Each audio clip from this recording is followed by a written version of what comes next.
Assalamualaikum warahmatullahi wabarakatuh. Perkenalkan, nama saya Cynthia Hanapilensi, Prodi Pendidikan Bahasa Indonesia, Universitas Negeri Padang. Pada kesempatan kali ini, saya akan menjelaskan tentang perkembangan kesusastraan periode 50-an.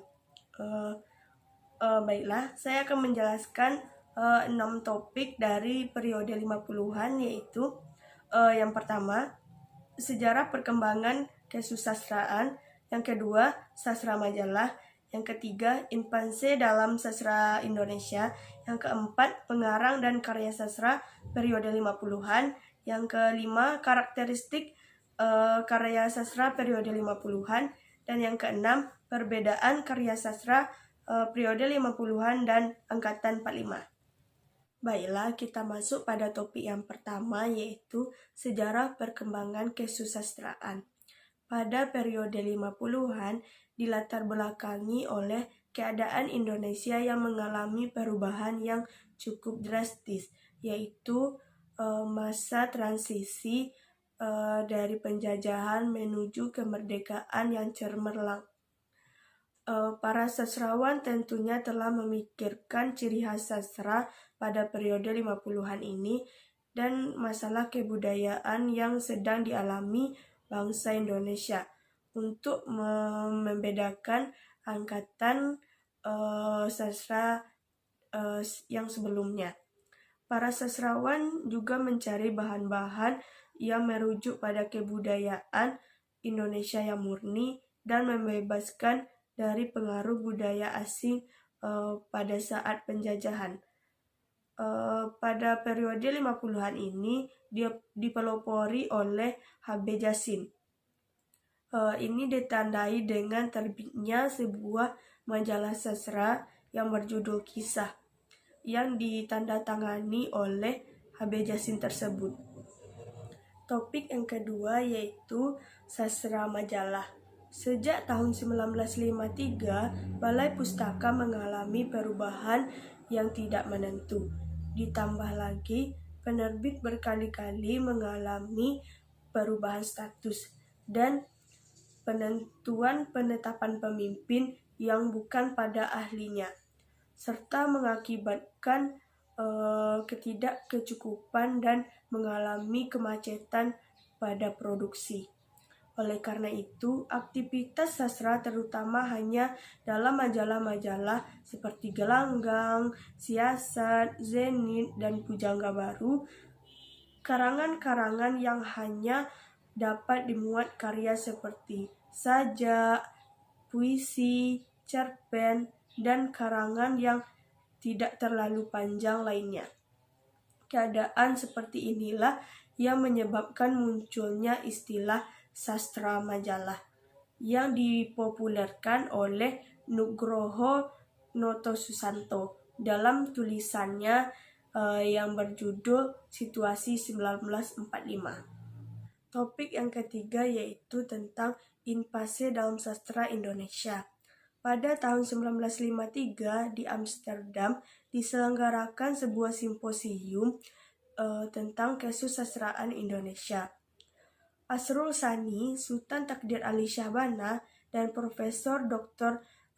Bertain membicarakan tentang simposium tersebut.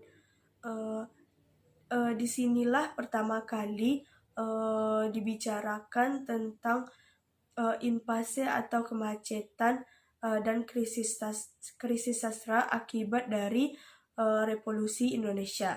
Oleh karena itu, ramai dibicarakan di majalah Konfrontasi yang terbit di pertengahan tahun 1954. Kemudian, Sujat menulis sebuah esai yang berjudul Mengapa Konfrontasi dan dimuat dalam majalah tersebut. Ia juga berkata bahwa sastra Indonesia mengalami kritis karena yang ditulis hanya cerpen-cerpen kecil, sedangkan roman-roman besar tidak ditulis. Nugroho Susanto, S.M. Ardan, dan Bujang Salah menolak secara tegas penamaan krisis sastra tersebut karena menurut mereka sastra Indonesia mengalami sedang hidup dan dengan subur. Topik yang keempat yaitu pengarang dan karya sastra periode 50-an. Yang pertama yaitu Mochtar Lubis dengan karyanya Tidak Ada Esok, Jalan Tak Ada Ujung, Perempuan, Si Jamal, dan cerita-cerita lain. Yang kedua yaitu A.A. Napis dengan karyanya Biang Lala, Hujan Panas, Kemarau, dan Robohnya Surau Kami. Yang ketiga yaitu N.H. Dini dengan karyanya Dua Dunia.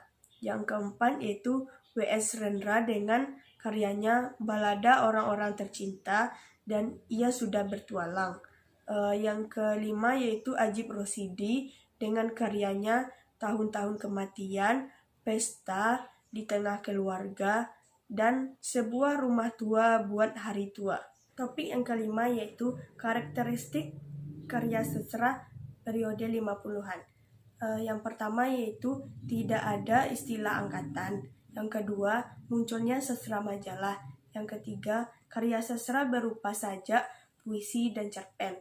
Yang ketiga, gaya mentera mulai tampak balada-balada.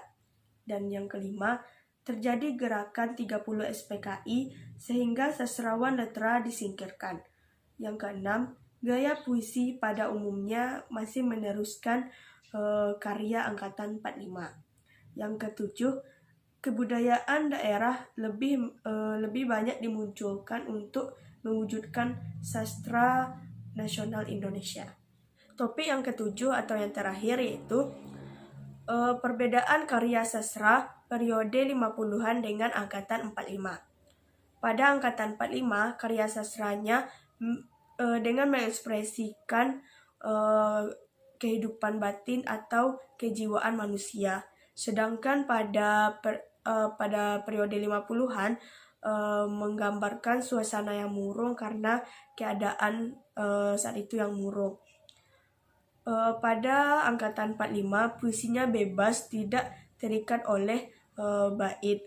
Sedangkan pada periode 50-an berkembangnya puisi cerita dan balada. Baiklah, itulah penjelasan dari saya tentang periode perkembangan kesusastraan periode 50-an. Jika ada salah kata saya mohon maaf. Assalamualaikum warahmatullahi wabarakatuh.